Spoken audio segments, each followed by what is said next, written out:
Another episode of Life, Love, and the Grind coming at you. We got some very interesting guests today, a show that I'm excited about. And you might notice there is a change in our scenery, a change in the venue. We're back in Casa de la Raza because we've got some exciting things coming up. I don't want to give it away too soon, but we are going to tell you today what the future holds for Life, Love, and the Grind. But first, I got to wish my buddy here a happy birthday. Sean Allen's birthday, ladies and gentlemen. Hey, happy birthday. It's my birthday today, and I'm excited to have you two guys as guests because this is my birthday present. Exactly. So he worked hard at it. So, yeah, it's going to be good. We're going to get down and dirty on the labor movement, which is all we care about. Exactly. Let's tell our listeners, watchers, we have two great guests who are very active with the labor movement. We have Professor Bruno, as I call you, because the only time I've seen you is in the class when I've got to put on my best behavior to get that grade. Well, you're one of the better students. Oh, well, thank you. And to have you in the those class. Kind of remarks get you on the show There each and you every go. time. Then we have Susan Hurley with Chicago Jobs with Justice. Yep. Tell us a little about what you do. Well, I'm the director at Chicago Jobs with Justice. And so what I do is, try and be a point person between organized labor and active campaigns and issues. So right now, we're working on the possibility that Amazon wants to put a fulfillment center in Pullman in Chicago. Right. So that's just an example of, we are very nimble and we respond to, fast changing events, whether it's the Chicago teacher strike or, Amazon wants to build a warehouse in Pullman. And Professor Bruno, I don't have to call you that on this show. No, Bob, tell me a little about what you do. Yeah, for sure.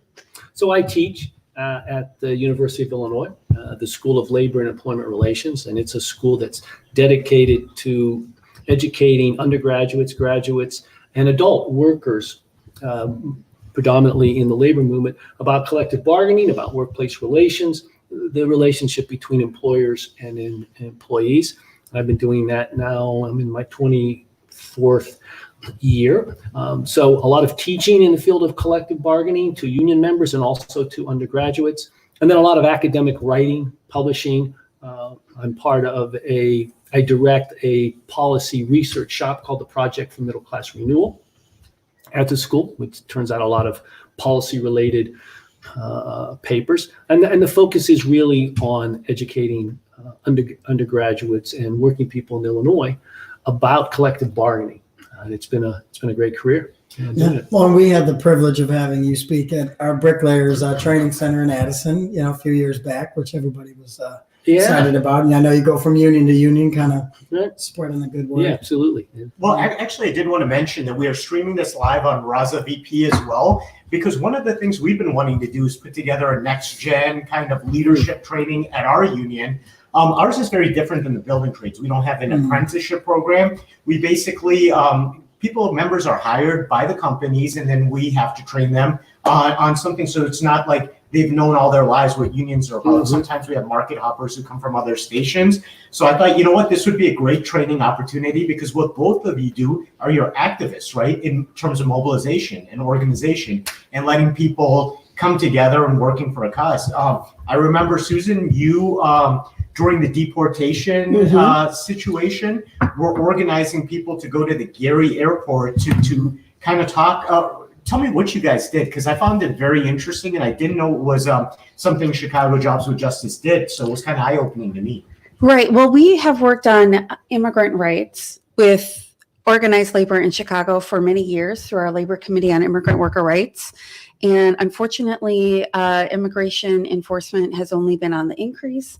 And what was a campaign that was brought to us was the fact that there are folks that are part of Northwest Indiana Resistance who have been organizing against the deportation flights that happen at the Gary Chicago airport on a weekly basis every Friday. And this has been going on for years. And so what we did is we organized busloads of activists with unions as well as Chicago DSA to go and protest at the airport with our friends at Northwest Indiana Resistance. It's been on multiple Fridays because that's when the flights happen. So you said this has been going on for years. It Yes. wasn't something more recent during this administration? No. Or was it? I think it was going on before the Trump administration. Okay. And did it just come upon your radar recently? Or what? Right. That's what was brought to us. I was, I, like so many people at the time, was not aware that there were deportation flights happening at Gary Chicago Airport, up until a few years ago. And so it's just a little known practice. And we felt that it was important that people in Chicago know that this airport that bears our name, at least in part, and that we have a role in providing governance for as a city and a state, that this is happening. And most people are not, supportive of that. Susan's good work and the work of the organization really is critical, I think, as we're talking about labor movement, particularly younger workers, and you think about the future of the labor movement. It's going to develop in concordance with how the economy develops, right? And what will that new emergent middle class look like? And the American labor movement has always been a movement of immigrant workers. That's right. And clearly, given changing demographics, if organized labor is going to have a presence in workplaces, in politics, in the community, it's going to need to be fully supportive of the diversity of that workforce. So addressing the way we treat immigrant workers is essential to the political and economic power of both immigrant workers and native workers. So having labor being part of this effort to push back against this kind of abuse, human right abuse, is essential to organized labor's long-term viability. So, and when we talk about immigrants, it's mostly, Latino, Hispanic, the workforce, right? That's probably the majority. And that's what a lot of people don't understand, that, and especially in Chicago, we have a huge Eastern European, Irish, Polish, African, Russian, Asian. Yeah, but it's funny how we never really hear much on that. It's always like build the wall, the border, Yeah. And it's funny how they manipulate this immigrant workforce, when I'm always like, well, it's really only not even anti-immigrant, it's just anti-brown and black people. Exactly. That's kind of the big push that we're always working with our members to be like, well, in Chicago, I think there's more Polish than there are in Warsaw. Oh yeah. So I'm like, it's why we have such a inherent desire to go after the brown and black, men and women. It's like, how do we change that? How do we try to shift that? Well, I wish I really had a decisive answer to that. It's a thorny problem, but one thing that I think is important is that we remember our history. Right. And I think that's what Bob was speaking to as a good professor. Mm-hmm. And, our history is, that every new wave of immigrant was targeted, and it was even cast in racial terms. Like the Irish were considered a separate race. Mm-hmm. Way back in the day. And it's easy to forget that. People would talk about the physical differences of the Irish, and today that just seems kind of like, wait, what, really? Because that is just melted into this generic idea of whiteness that we have. Right. And so it's important to remember that people have always, cultivated this kind of rhetoric and perception of the newcomer, of the new immigrant, of the new wave of people coming to the United States. And so there's nothing in particular that distinguishes today's immigrant from the generations that have come before. They're hardworking folks that, are here to make a better life for themselves and their family. And we should welcome that. So not only is it in our self-interest as organized labor to be able to organize immigrant workers now and going forward, it's also in the broader interest of our society.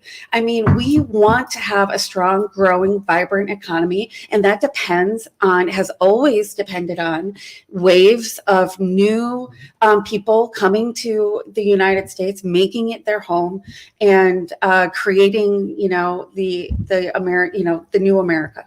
Yeah, Sean, you asked the question about how do you change this, right? How do you make a difference? Well, within the labor movement, the AFL-CIO a few years ago actually invested in a pretty elaborate training around immigration history. And they came out to various places like Chicago, where people like myself got access to that training. And so individual unions could, in fact, adopt this training. They could look to bring it to their apprentices where apprenticeship programs exist, or otherwise to rank and file workers. They could actually put immigration classes, immigration history in front of their rank and file. Additionally, some unions, recently, I had the pleasure of doing a week-long training in which workers were exposed to issues around race and racial exclusion, and also dealing with gender and sexual identity. So we talked about things like white privilege. We talked about misogyny. We talked about implicit microforms of bias. We address, are races even a real DNA biological thing, or are they socially constructed, and who wins and who loses? So there are opportunities for organized labor to do that. Now, it's to their members, of course, but if those members become apostles for inclusion, they become a strong political force for advocating for all workers. And unless labor can bring all of those workers forward, ultimately marginal gains for white workers who feel like they've got some sort of advantage because of skin color, that'll disappear. Yeah. Professor Bruno, so Bob, I was reading a book about the Chicago Defender, the Chicago's black newspaper that talked about John Abbott, the publisher of this newspaper. And let's be honest, labor unions are a human institution. They're subject to a foil at sometimes. And there was a time when they were somewhat discriminatory. They were discriminatory. Sure. Absolutely. Was it the Butchers Union, or it was one of the ones that was very exclusive? It excluded black workers. But then when they started realizing, hey, this is a big workforce that could become competitive unless we bring them in, a lot of workers were resistant to joining. And the publisher, John Abbott, said, hey, the only way you're going to effectuate change is to become part of this and work within the system, which it seems to me like with this training, the AFL-CIO might be trying to do. Because I'll tell you, as a Muslim American, I find that I'm only going to be able to represent my interest if I'm in the union and say, hey, you know what, let's see what we can do for all workers. Is that something you found? Sure. Well, again, it really corresponds with our own demographic, cultural, and economic history, in this country. It is absolutely true that the labor movement, to a large extent, from its founding in the latter part of the 19th century, really up to the Civil Rights Act, that there was a lot of racial and ethnic separation. I mean, we had Jim Crow locals that coexisted in the United States for far, far too long. And the labor movement wasn't universally behind the Civil Rights Act. It took some progressive leadership out of the UAW, for example. I mean, there were exceptions. There were African-American labor leaders like A. Philip Randolph, right? So there were some folks who were at the sort of the leading edge of progressive change. But it took really a lot of concerted effort. In some cases, it took lawsuits, it took legal action to open up the building trades, particularly. But what was clear was that if they left workers out, if they left them behind, they were essentially creating a reserve army of workers who had no reason to be supportive of organized labor. And what that did was it allowed employers, it allowed the very wealthy and powerful to use race, to use ethnicity, to use religion as a tool to divide and weaken workers. And when they did that, that suppressed all wages. W.E.B. Du Bois made it very, very clear. White workers have this sort of psychological advantage, right? Because they're not white. And there's some sort of advantage to that. Except that holds them down, right? You may not be a person of color, but in fact, you're not treated with the full respect that you should. So you suffer a penalty when you hold on to that bias. And quite frankly, the labor movement as it is right now at 10.4% is far too small. Well, we read an article, it's the lowest it's ever been. That's right. The labor movement's as low as it's ever been. So, I mean, as, youngish labor leaders, I mean, it's scary. I mean, we have a long road. I mean, and it's we got to find a way to rejuvenate this workforce, but it's not even that. I feel like, like we talked about the Irish, Italians, when they came over here, they kind of went running to union halls. They felt more like a sanctuary there, where now it's like the new workforce, and it's not even just the immigrants. I mean, it's young American guys. I deal with them day in and day out. And it's like, I don't want to be union. I like this average, I'm getting paid $25. I'm good. I don't need benefits. Like, I work all the time. Like, it's such a hard sell. You wouldn't think it is, but it's like, how are we not selling this message to all these working people. Yeah. At the same I'm time, sorry to though, interrupt, yeah. But I would also like to sell a message about some of the people that we have worked with who've supported what we do in terms of getting these messages out to our folks. One of my favorites is Breaker Press. Yeah. To tell us a little about Breaker Press, would you? Smooth. Just to make a shout out to a great union printer, Rich Lewandowski, and our friends over at Breaker Press have worked on hundreds of campaigns as well For as three my own. generations, Three so they know generations. exactly what they're doing. Yeah. So they're a premier Chicagoland union printing, helping SAR win her race. You've used Hundreds of them. others. I know in my labor races, I've used them as well, because why would you trust anyone but a union printer? You have a local one who's good at what he's done and done it for 3 generations, and that is Rich Lewandowski with Breaker Press. Breaker Press.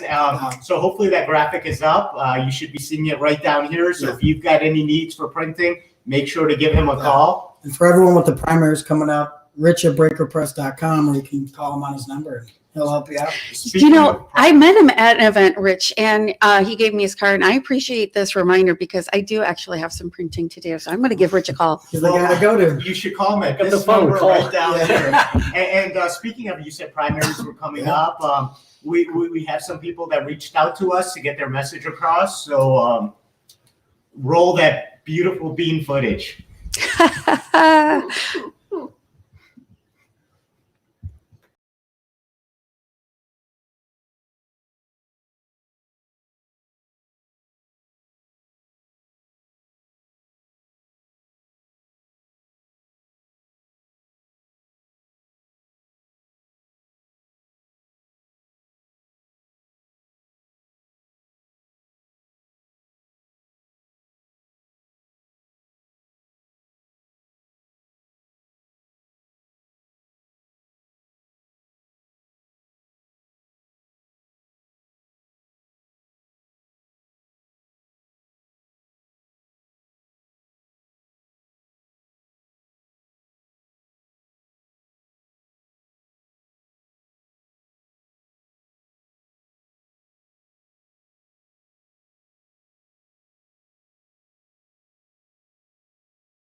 So there you go. Just another one of the great candidates we have. Azam Nizamuddin running for Circuit Court Judge in DuPage, March 17th. We encourage everybody to make sure you go out and vote in general. It's been a hard road that people fought and died to get our vote. So make sure you get out and vote. And I'm sorry, we interrupted you as you were talking. You remember what it Of was? course, I have no That was idea what I less was going to smooth. say. Let's go back 3 minutes and let's remember what You we can talked only about. kind of meet these smooth ones. That's the life. It The was- first date went swimmingly. Everything after. It all went downhill. So bringing in that inclusive culture, we're talking about the labor movement. I mean, you in your work must deal with people who somewhat feel disenfranchised, maybe not just societally. Is that the right word? Close Societally, enough. but of course not, right? I got to go back to class, but Yeah. also just in terms of there's a lot of fear out there from what I've heard. Absolutely. How do you deal with that? How do you deal with letting people know, hey, we're going to come and we're going to fight for you and don't be scared? Because, they might just see someone who's, again, part of the institution or the establishment. How do you show that you have their back? Well, I appreciate the question in part because one thing that I tell people is that part of the reason I'm at Jobs with Justice is because I was a union organizer. I was a union organizer for SEIU in healthcare, and it's extraordinarily difficult to form a union. It's incredibly difficult for people to organize. And even though polls, I guess, are showing that, lots of people would like to be in a union if they had an opportunity to. So I think what I hope to be able to accomplish at Jobs with Justice is to make union organizing easier. And part of the way that you do that is addressing the misconceptions and the myths and misunderstandings about what a union is and what it means to form a union at your workplace. Because when I was out there, knocking on doors or talking to workers, they had a lot of, either no idea or bad ideas about what a union was. And I think it's important that we try and show labor, putting its best self forward, like in the struggles in the past that Bob described, or the struggles of today, that labor is really showing what it's capable of. And what it's capable of is bringing people together from all walks of life and fight for a better, economy, a better society. And so I think that's the best thing that we can accomplish. Now, has labor stepped forward to help you with this, so that you're not just a facilitator, but that they're coming out there and showing what they can do? Absolutely. I mean, part of the reason Jobs with Justice exists is because labor unions created it to do precisely that. And so all of the work that we do is driven by our labor union partners. And so, my most recent example is when the CFL responded to Alderman Beal talking about putting an Amazon fulfillment center in Pullman, and the CFL put out a statement saying that we're not going to give tax breaks to Amazon, and that Amazon not only needs to build union, but it needs to operate union. And that's a really strong statement. And it's something that I'm excited to work with CFL and other partners on, really holding a company like Amazon accountable. And I think when your average working person sees organized labor standing up to corporate greed, that's when they start to get the idea of, maybe there is hope. Maybe there is a way for me to change, my daily existence. Well, and just to touch base on that, I want to get your take. Obviously, doctor, professor, and master. But no, Amazon's almost it's almost like the new Walmart. They want to come in and just, like we, teach in our bricklaying apprentice classes about, how Walmart will come into these towns and, jack the prices way down and run everyone out of business. And then you've got a company store. And then you're owned. And then if you try to unionize, they just close down and they take off and they just wipe out these towns across America. I feel like Amazon's kind of this new, and again, because of our labor market in Chicago, they can't come in and muscle us out because we have such a strong labor force. Would you agree with that? Yeah, well, clearly, Amazon is a Goliath, right? Exactly. And it's changing so much about how retail certainly is done. And sadly, they invest quite heavily in remaining union free. They run strong anti-union campaigns. And it's something that really shouldn't be tolerated, given the incredible profitability of this firm. It should be held to a higher standard. It can make profit, right? Capital can do well. It can be profitable, but at the same time, workers can earn a living wage. And going back to the great work that Susan does in collaboration with the labor movement around how do you break down those fears or anxieties for so many non-union workers, for example, or just getting unionized workers to be fully mobilized and engaged. I think you have to challenge people to think about what it means to be a worker, right? To think about the fact that they have to exchange their labor, whatever that might be, highly skilled, less skilled, using technology, not using technology. Basically, you're using your body, you're using your mind, your heart, your soul, and you're laboring, right? And you're exchanging that labor power for some currency, some compensation. And at heart, in this economy, that's what you are, to the employer, right? It's just baked into the system.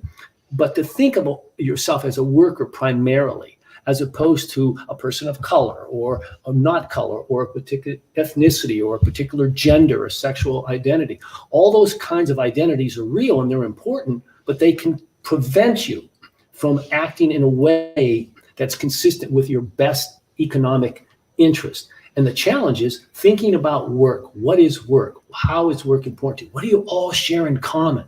Well, you share in common that you labor for a living. So you need to think of yourself as a worker and respond. You know, so I'm in an artistic industry. I'm in entertainment, and I always view work as a license, right? I'm licensed to give you this of my time, of my efforts, of my skill set. And when you understand that what you're licensing has value, just like you look at these top artists who are like, well, you're not airing this or you're not putting this for any less than this amount, which I deem my work is worth. I think that's what every worker needs to do. Is they need to get together and realize what we're doing. Our time away from our family is worth this much. And you can't screw us out of this, because at the end of the day, this is what I offer you. This is what I bring to the table. So I always view, sometimes people say, you must be a socialist, you're a labor movement. No, I view in a certain dignity of work, and that work has value. And you just need to realize what that value is. And like you said, equality in other terms, fundamentally important in what we're doing, but it starts with realizing the value of what you are worth and the work that you're doing is worth, in my opinion. You know, I think that was very well said. One of the things I challenge my students, whether they're undergraduates or they're adults in the workforce, is to ask them, well, what is your work worth? How is it set? Who determines it? Right? It isn't sort of, you know, it's not given from above. There's no real sort of mechanical algorithm that produces it. But what are you worth?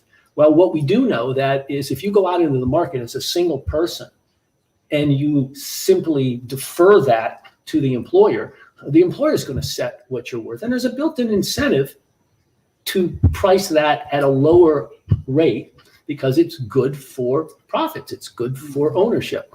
However, collectively, workers have the ability, quite frankly, to set the value of their labor higher. So, especially when they do it together. Well, right. You have, and you need to not just do it within a small craft, and this is where again Susan's organization is so important because it focuses on that entire class. It focuses on the entire community. It lifts it all up, right? And that would be the best way to really determine what is the value of the work that you do. And given how important work is to living a meaningful life, it would seem to me that that's really where your identity and your focus most needs to be. Well, and just to kind of go on how important the unions are. I mean, again, my job as an organizer with the bricklayers, I go out to any and all job sites in 9 counties to talk to the workers, right? And I tell them every day that you guys should be, and the smart ones understand it where they're like, we love the union. I mean, if we're making 47, they're making 30.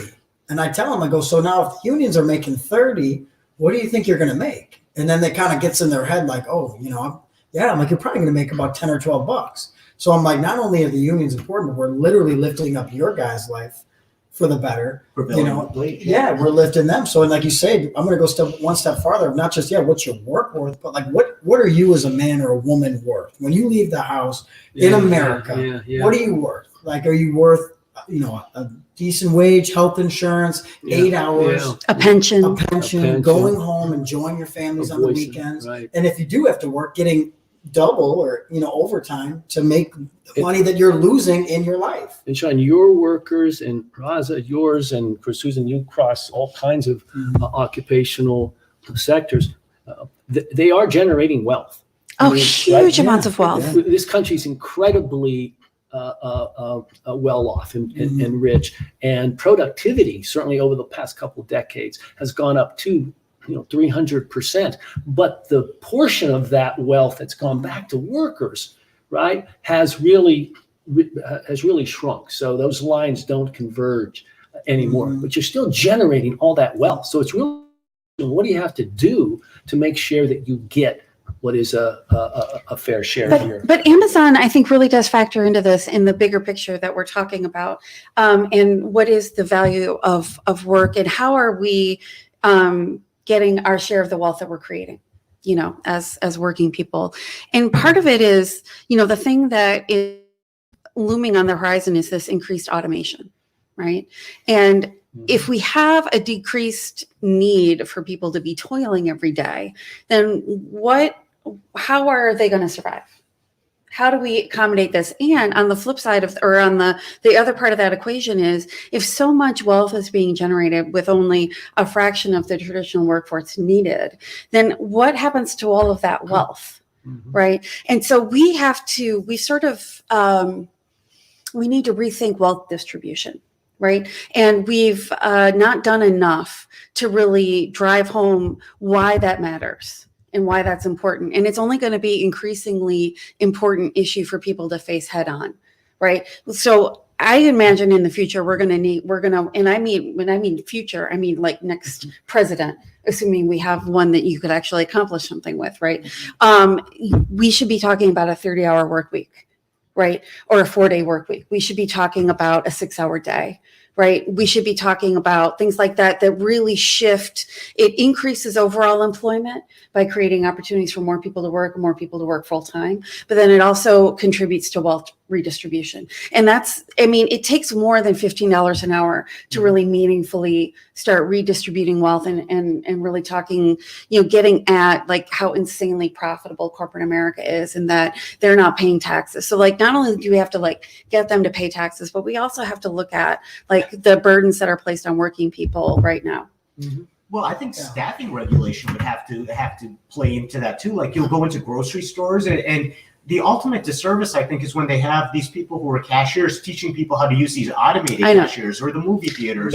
And it seems like bank tellers, banking is kind of going all. Yeah. Like, the bankers are like, oh, just go online. I'm like, go online. I'm like, pretty soon there's going to be no need for bankers, and the fact that they're being told to tell you that. Yeah. I mean, there was a time when workers would have to train the next generation. There was always that fear, well, are we training them to take our jobs? Here you're basically seeing what's happening and people are being let go.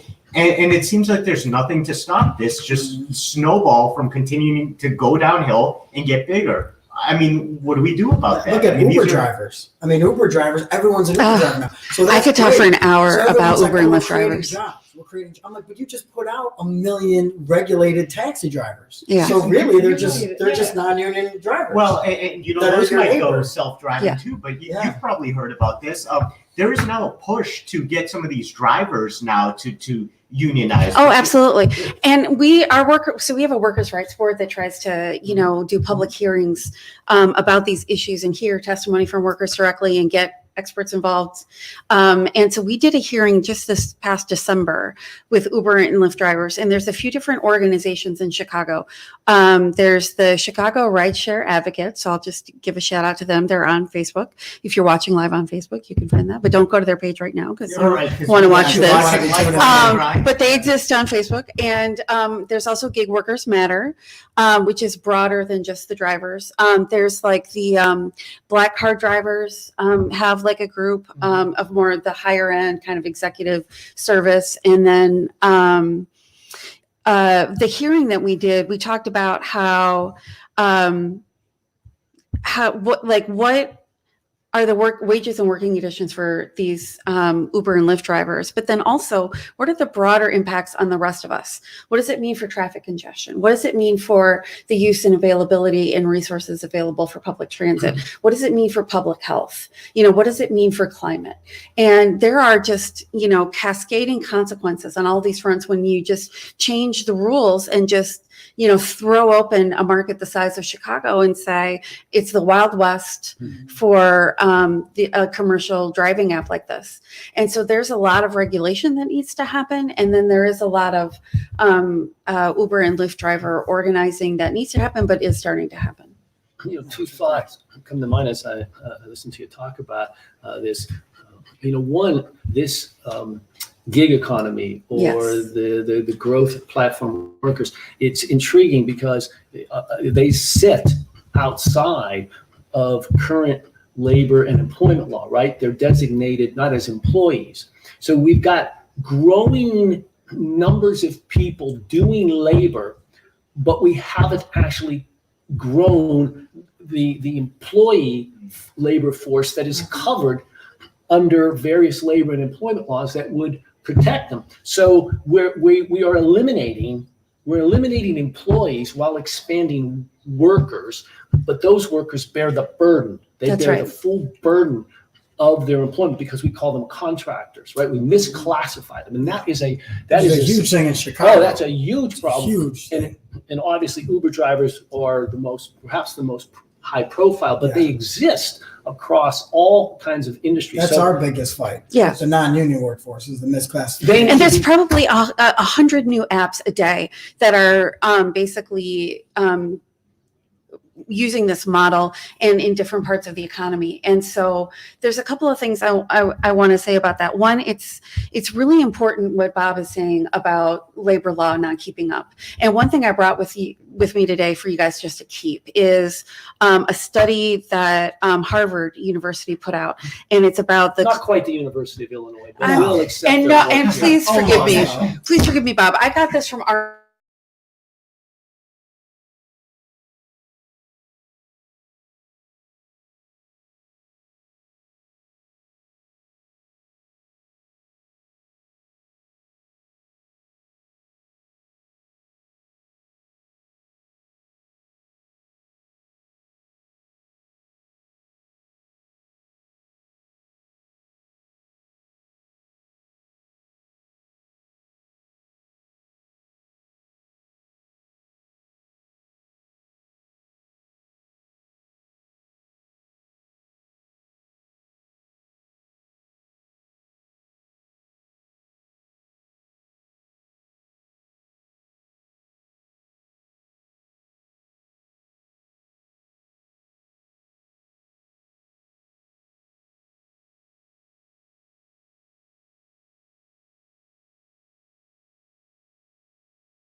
quite well. How the teachers brought in broader community Yes. issues into Yeah. the fight. Maybe you could tell us a little about that.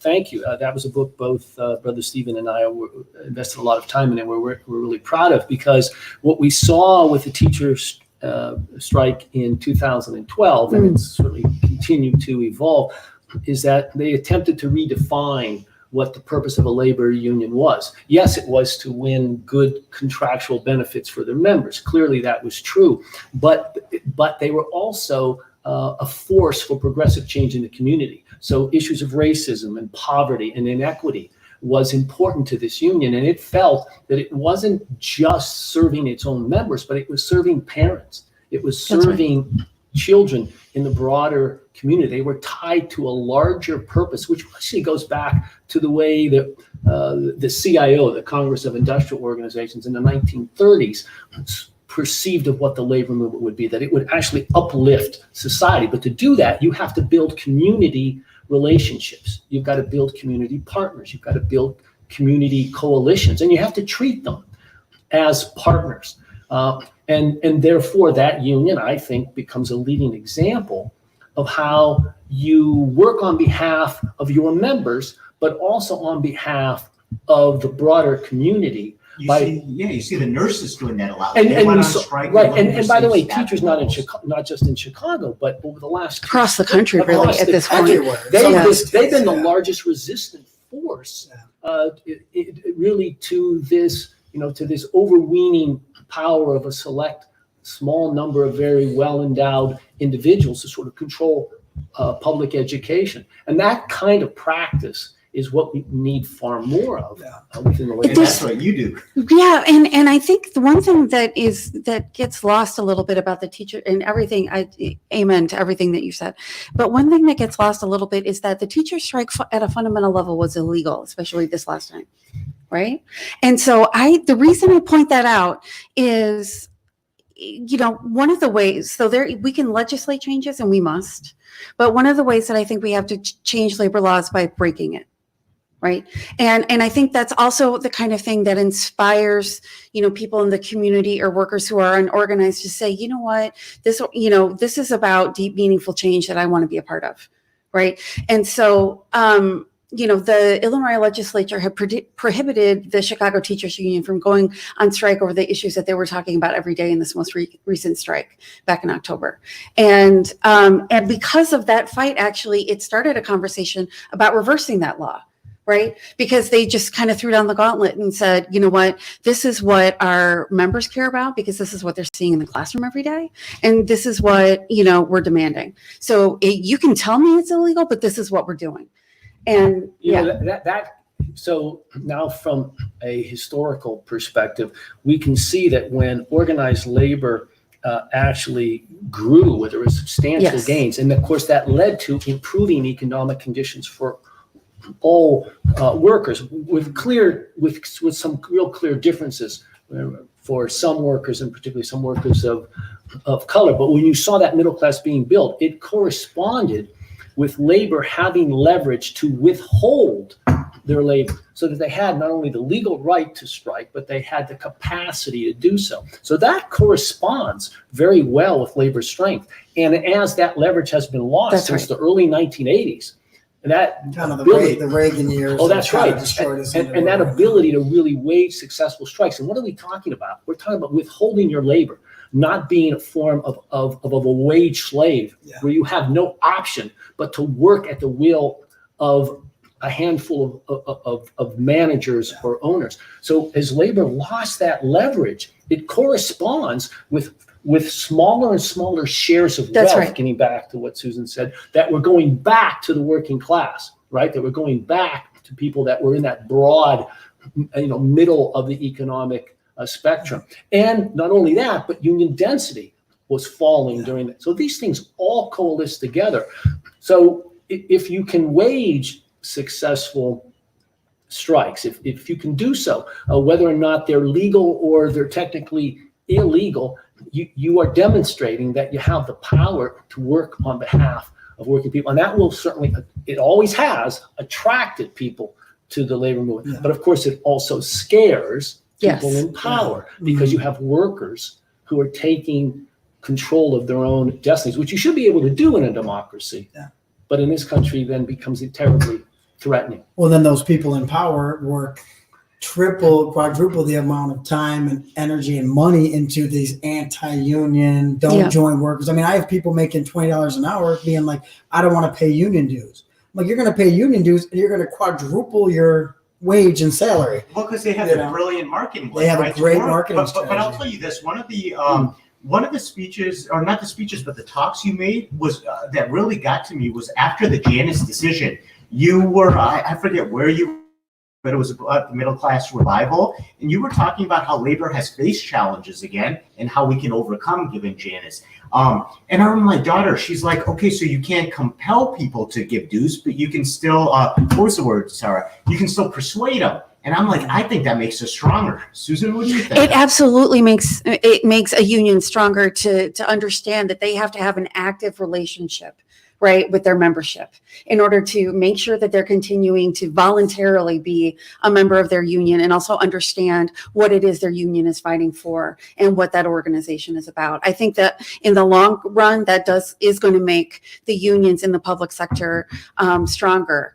But make no mistake, I mean, that lawsuit and this kind of legislation is designed to destroy unions, but you know, it's sort of like the Flint sit down strike, right? Like you don't have a right to organize. It's against the law until you do it. And then people are like, well, what are you going to do? I mean, we have to, you know, we have to figure this out. Right. A lot of these things were against the law. Exactly. And in fact, again, and this is well documented by historians, you know, these laws themselves, they weren't just a product of good objective analysis where neutrals got together and said, well, what would be more rational? What would be less rational? This was a product of power. These were socially constructed to serve the interests of some over the interests of others. So whatever labor did historically through the latter part of the 19th century into the 20th, whatever was working to build power became illegal. Yep. Right? Yep. Exactly. The law was used for political and economic and class ends. Now, this isn't an argument to go out and burn buildings or commit violence. That's certainly not, you know, what history shows. It's to understand. Well, it is kind of what history shows. Well, but history also shows you're going to get shot in the process. So that's important to keep in mind. That kind of power. But what it shows is that, you know, an appreciation that that law is a social construction, and it's being created by people in power with a particular interest. Yeah. So, you know, let's talk about then doing good politics to get different people into those offices. And let's create different laws, right? Yeah. Different rules. The rules are created by men to control other men. And constrain labor. At this point, it constrains labor. Yeah, that's the purpose of it. And at some point, when's enough? That's right. I mean, if right now, you know, Donald Trump and the administration is, okay, if you are a union member, it is against the law. Are we all supposed to say, oh, well, you know, the law of the land, I got to follow the rules? Like, you know, especially union members, laws are meant to be broken. Rules are meant to be changed because we're moving everybody forward. And you know what? I know myself, I'm never going to roll over for whatever kind of crazy laws are built in and put in by billionaires to keep us down. So that's kind of an important thing to talk about too. He never rolls over. I try to rein him in sometimes. Good luck with that. Well, I'm an organizer, so I have to be, you know, I'm not getting chased by police. I'm not doing my job. So we've heard about some of the that's who that was at the door earlier. So let me ask you this. So we know the challenges ahead. We know that we're at an all-time kind of low. But we have another generation coming up. I know, here's the thing. There's a lot of apathy until people realize you're on their side and you can empower them, motivate them. I know in my particular union, I've kind of been able to mobilize the younger guys to come out and be like, we need a change. We see what you're trying to do. Our industry's changing.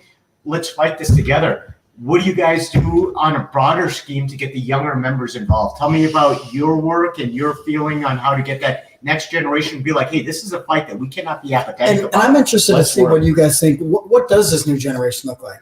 You know, I mean, what do they look like for maybe the members coming up 20 years ago? Because that's kind of what we deal with too. So well, if polling is to be believed, they're not opposed to social.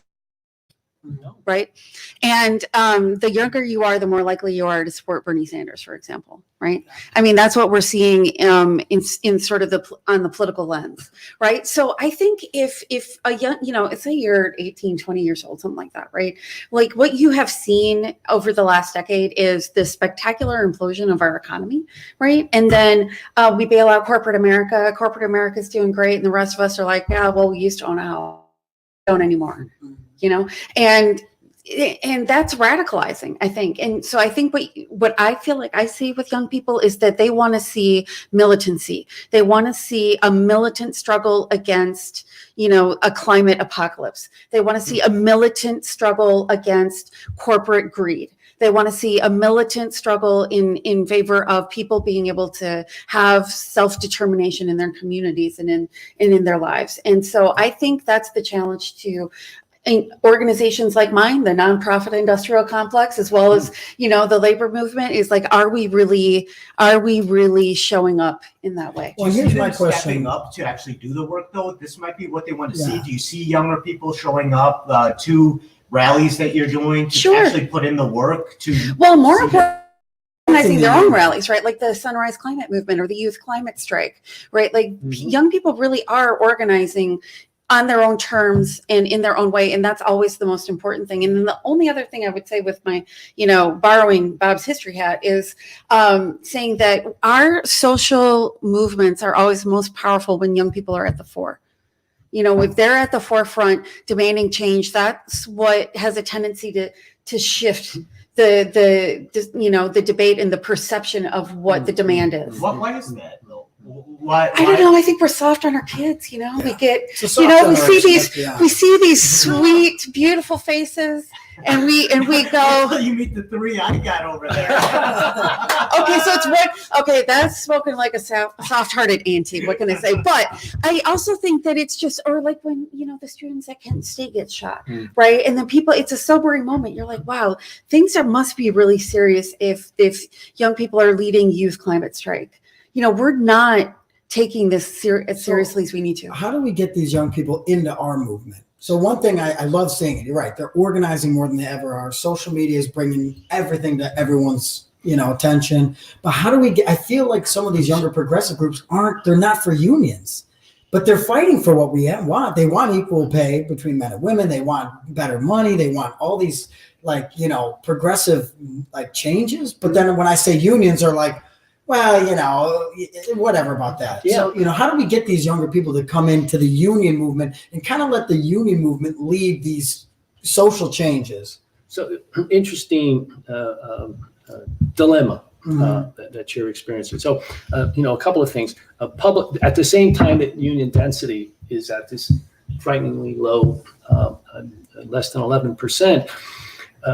Public opinion polls have it at the highest it's been in 50 years. 73%. Well, I don't know if it's quite that high, but it is at a 50-year high, right? And we've seen this upsurge in militancy led principally by teachers, right?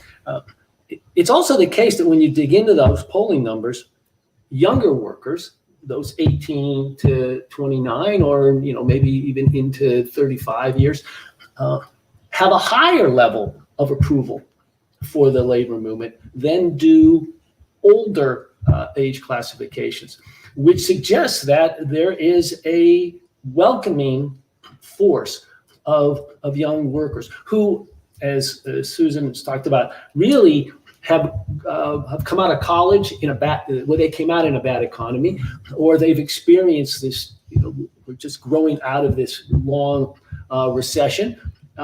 And so they've experienced and now recognize some real economic pain and a loss of opportunity. And in fact, they really do embrace equality. They embrace equity. Unlike previous labor generation of workers, they are far more inclusive. They're not concerned with who marries who. They're not concerned with relationships. They're not going to allow the same kind of issues, cultural issues, wedge issues that separated previous generation of workers from separating them. So that enables us to get to an identity that's really built on equity and justice. And what could organized labor do? Well, a couple of things. One, maybe organized labor doesn't have to lead them. Maybe they can be co-equals. They can be partners. There can be progressive forces that choose a path that is not deferential to labor, but is actually supportive of labor. Side by side. Well, that's right. Where labor is a progressive partnership. You form a genuine partnership with those progressive forces. That was a path labor could have taken out of the 1960s and the civil rights and the anti-war movement. Some parts of labor wanted to go that way. Other parts of labor retracted in and said, no, we don't want to be connected with those sort of fringe elements. And they turned off a generation of young people. Wasn't it United Workers who went down that route? United Electrical Workers, you mean? United Electrical Workers. Well, and I was going to say, this does And it relate was directly to Red easy. Scare stuff, coming out of the 50s, for sure. It all does. But just to finish this point, the AFL-CIO under Liz Schuler, right, Secretary of Treasury, she headed up this, under 40s, I think it was, an under 40s, movement of young workers. They did an awful lot of polling, did a lot of focus groups. They reached out to a lot of young workers, got them involved in the Organizing Institute. They came to Washington and they worked as organizers, got involved in political campaign. But what did they learn? Those young workers said that they're supportive of organized labor. They're strongly supportive, but it can't be their grandparents. It can't be their grandfather's labor movement. It's going to have to look like, it's going to have Muslims in leadership. It's going to have more women. Yeah. You're going to have to find people under 30 in positions of leadership. You're going to have a new wave that you create, right? It's going to have to look like the modern workforce, and it's going to have to respect the role of young people. Now, if the labor movement is responsive and it adapts, right, then this generation is there to work on behalf of the same causes, the same issues, but as partners. The one I thing don't to want keep a young guy coming after my job. Okay, here's one thing to keep. Well, you are a young guy. What are you talking Yeah, about? who are you? So- What are you talking like you got one foot in the graveyard? So the one thing though is that when you think about that group of 18 to 24-year-old workers, for example, a lot of times they're in these industries that have been structured precisely to avoid the possibility of being unionized, right? So do they even have a path into the labor movement itself? Right? I mean, if they are working in retail, if they're working in food service, if they're working as independent contractors for God only knows who, then do they even have a pathway into the labor movement? And I think that's the real issue. And so we have to be thinking about how we create labor organizations that may look and operate a little differently than what we have today, but that allows for these workers to organize and be the new frontier of the labor movement. We have to think outside the box for sure. Exactly. We Well, have I to think- start Yeah, I think a seeing very the workforce. important thing that you guys mentioned, it's about listening. It's about listening to what else the other opposing ideas. And I got to say, just to toot our own horn a little bit, I think that's what Sean and I have been able to do well, is we don't go in there as labor activists saying this is how things are done. And this is part of the forum of us creating this kind of interactive website where people can talk to us and tell us, hey, this is what we think. Can we question this? And then we have a dialogue and a discussion. It's obviously grown. When we started this, we had no idea what it would do. And thanks to those who are watching and listening, we've, I think, 1,500 followers. we're over 1,600 now. 1,600. Which is great in a few months. And And we're that's- trying to bridge this gap of the public and the private sectors. And, Yeah. and I've grown a lot more too because I'm a building trades guy. And So what else is going to be growing coming soon and bringing us into our next big announcement? yeah, If you're tuning Life, Love, into and us here on Life, Love, and the Grind, 1 o'clock Saturdays, we're going to ask you to make a change and come with us as we continue to grow. This will be not our last Saturday. We're going to have one more where we kind of talk about everything we did. But after this, we're moving to a bigger and better forum. Sarah, if you could pop up where we are heading. Sean and I have been gracefully and gratefully picked up by WCPT to spread the message that we do with labor leaders and activists and politicians and our listeners who express interest in coming on to a bigger message. I believe we cover 6 counties. Sorry, you've got those I think up. it's over 9 counties. Is it over 9 I'm counties? pretty sure. What is it? What does that show? Sorry. All 9 counties, WCPT, 8:20 a.m. We got a new every time, too. Sunday, 3 to 4 p.m. We're going to be a new Thank you. a Thank new you again established for show. coming And yeah, back. thank you for everyone who came before and kind of helped build our name up and the ones that are still here. It's been a really exciting road. But yeah, we're grateful for WCPT for reaching out to us and letting us know that they want us a part of their show. And the guests are just going to keep getting bigger and better leading up to you two, obviously. Although there's going to be my some big favorites shoes so to fill far. after you two. Yeah, these are But, big shoes. And on my birthday of all days, too, has Look at been that. exciting with the labor movement. like I So, said, my gift to you to Yeah. make sure we got So, a huge lineup. I But feel bad we didn't even bring a cupcake or anything It's for you. fine. Yeah, who knew? I know, it's okay. I know. didn't want to go under the radar a little bit. well, yeah, and I wouldn't let that happen. But, Yeah. But okay, so what I want to talk about to our listeners here and our bigger listeners coming up is what do we face going forward? How do we address some of these challenges? The PRO Act, right? We had battles against right to work zones. There's a lot going on. There's good and bad news. Susan, what's up? What do we do? Tell me. Well, that's a big question. As always, I remain optimistic somehow, and I think some of what we talked about today is what gives me optimism. The fact is that people still want to organize, and people still are organizing. the deck is stacked against working people, and labor law is organized against working people, but they still want to organize, and they're still fighting to organize in every means and venue available. And young people are organizing, and they're, so as long as that's the case, there's always hope. And so we've got our work cut out for us trying to protect what we have, but also create space to create the labor movement of the future that we need. But there are amazing young leaders in the labor movement like yourselves who are I fully believe, are up to the task of helping chart that future. Well, we love a challenge too. If it was easy, it wouldn't be fun, right? That's right. You gotta bring Exactly. it back. Yeah. Well, I do think the kind of work that both of you are doing and using technology and using social media and thinking out of the box and being creative and being open and inclusive in having honest and courageous conversations, I think that will attract a generation of workers. And I'm reminded of a quote, I may not get it exactly right, by Nelson Mandela, which was that everything always seems impossible until it's not. Mm-hmm. And the labor movement was once seen as impossible. Right. And it's been, its death knell has been claimed repeatedly over time. Well, in the 1920s, maybe how low was it? 2%? Well, at almost non-existent. Yeah. Exactly. And of course, then there is this upsurge, and then once again it takes a hit, and then there's an upsurge. And why is it? And that's because human beings really do pursue justice. They pursue fairness. They pursue equality. And when the imbalance of power gets so great, it generates a positive and a powerful reaction. So there's going to be many pathways to rebuilding that labor movement.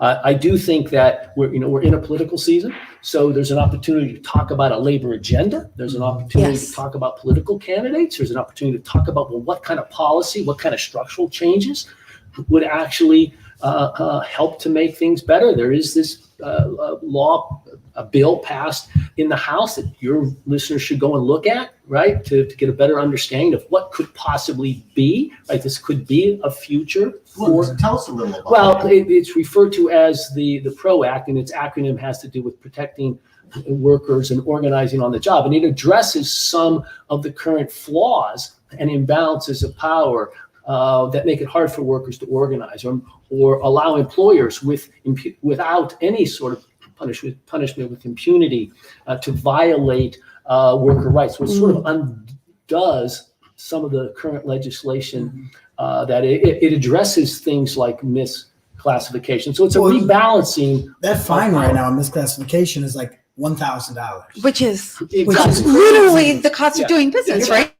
They carry freaking 10 grand cash on them. They're just paying everybody off. It's like, that's insane. That's not a meaningful consequence. No. So the fact that you've got one house of Congress passing that bill, you're in a political season. If you change the White House, if you change the Senate, you're likely to get legislation like that passed. And all of a sudden, what seemed impossible, right, is now possible. You've got teachers in red and blue states who, whether the law lets them or not, are red states are fighting going back out on big strike time. on behalf of their students. So there's a lot of positive activism, quite frankly, that's out there now, and we need to keep bringing to people's attention that yes, this is how change happens. It's the only way changes happen. Well, and one thing we stress with our bricklayers we give to our apprentices is it's the human condition that never really changes. We always explain to them, like, pyramids were built off slaves. The Roman Empire was created off slavery.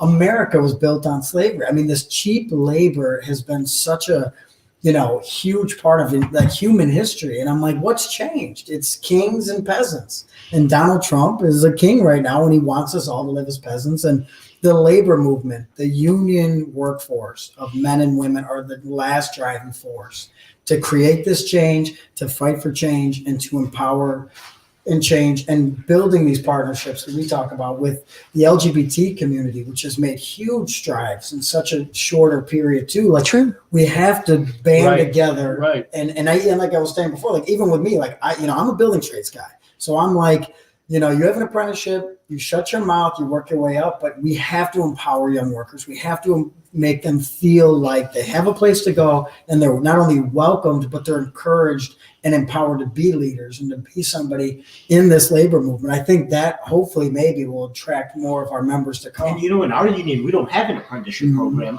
These workers are hired, and it's our job to teach them the benefits of this. But again, this is, I believe, the best way to do it. Just have these open dialogues, and that's why Sean and I have created this. But if any of my workers or the apprentices want to learn more about and continue the dialogue with you, tell us a little about how they can get involved with your organization. Tell us a little about your program. Susan, let's start with you. It's pretty straightforward. I'll just refer people to our website, which is chicagojwj.org. We're also on Twitter and Facebook and post a lot. You can find us on the usual channels. Yeah. So first of all, I think folks should reach out directly. I'd be happy to respond to emails of workers who have an interest in training or in material they can read. They can email me at my university address, which is pretty simple, bruno@illinois.edu. And if they go on the website and they go to the School of Labor and Employment Relations at the University of Illinois and just click on labor education, they'll pull up a lot of the work that we do. And we're 24/7, 12 months out of the year. We know how hard you guys are working. So Yeah, and my contact information is on the website as well, so it's all there. So, the real message about what we do here is about family. I view you guys all as family coming together and doing a cause. And now my family has a little message for you. Uh-oh, here comes the... Oh, my goodness. Happy birthday to you. Happy birthday, dear Sean. Happy birthday to you. Yay. So remember when you said don't make a big deal about any of this? And just a shout out to Sarah, who's the Yes. brains behind all of our operations always, Sarah's amazing. and keeping us Thank you. keeping everyone grounded, which is No, this legitimate is full-time from job. our local bakery here called Pound Cake. Sorry, in here, please. Yes, this is from our Pound Cake Bakery right on Main Street. It's a women-owned business, and she's opened up about a year ago, and she's been doing phenomenally. This pie is called Death by Chocolate, and I can looking forward to love. I can eat this almost every day. So this is definitely go there if you guys get a chance, but join us in eating this and celebrating Sean's birthday. So Happy birthday, Sean. Thank you guys. This is a great show. Yeah, So- that's wonderful. Yeah, How one of the special best, is yeah. this You've show? never seen the three of us together. Next show, it's actually going to be Sean, myself, and Sarah talking about what we've built and what we hope to build going forward.